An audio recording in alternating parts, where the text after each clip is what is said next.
For more on the Knicks, CeeLo rejoins me for 3 and D. CeeLo, the Knicks will be without Mitchell Robinson for 8 to 10 weeks following left ankle surgery. So how big of a blow is this for the Knicks? I think it's pretty significant. I mean, look, Mitchell Robinson has his shortcomings. He's far from a complete player, but there's a lot of things that he does really well for this team that adds value that they don't have a ton of as far as depth goes. So you insert Jericho Sims into the starting lineup. They like Isaiah Hartenstein off of the bench. You heard Tom Thibodeau earlier in the show talk about, well, collectively, team defense we can overcome. Well, I understand it was the first game here without Robinson, but they gave up $130. Yes, they win, but defense has kind of become a little bit of a concern here over the course of the last few games, so on and so forth. So rim protection, something they don't really have a ton of on the roster right now when you look at the depth and the timeline of the injury, you know, presents some challenges for the Knicks here to try and decide how they want to handle this and what type of approach they're going to take moving forward. Yeah, speaking about that timeline, given the length of the injury, do you think that the Knicks need to look for some outside help in the front court? I think so, because when you look at the short term of the timeline, the 8-week mark is going to put you kind of right up against the trade deadline. And if it does tick into that 9 to 10 week range, you're then beyond it. You know, even if he gets back in that 8-week range, you know, where is he at? How is his stamina? Is he fully healthy? Is he ready to go? So it's the kind of thing you probably don't want to roll the dice and wait on that. So,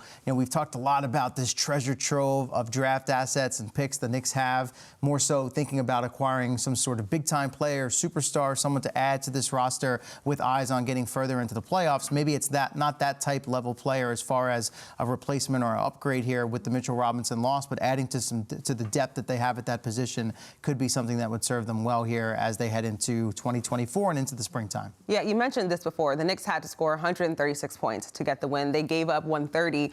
Are they almost going to have to reinvent their offense in a way in order to win games because they're missing their defensive anchor in Mitchell Robinson? Maybe a little bit. And, you know, it's good to see Josh Hart and Quentin Grimes contribute offensively off the bench in this particular win over Toronto. A couple of guys that had vented and voiced some frustration about not really having a great feel for their role. So all of a sudden, not the same position, but maybe some extra minutes, smaller rotations for Tom Thibodeau, a little bit more guard heavy. Like, this is a team we talked about in the offseason. They needed to acquire shooters.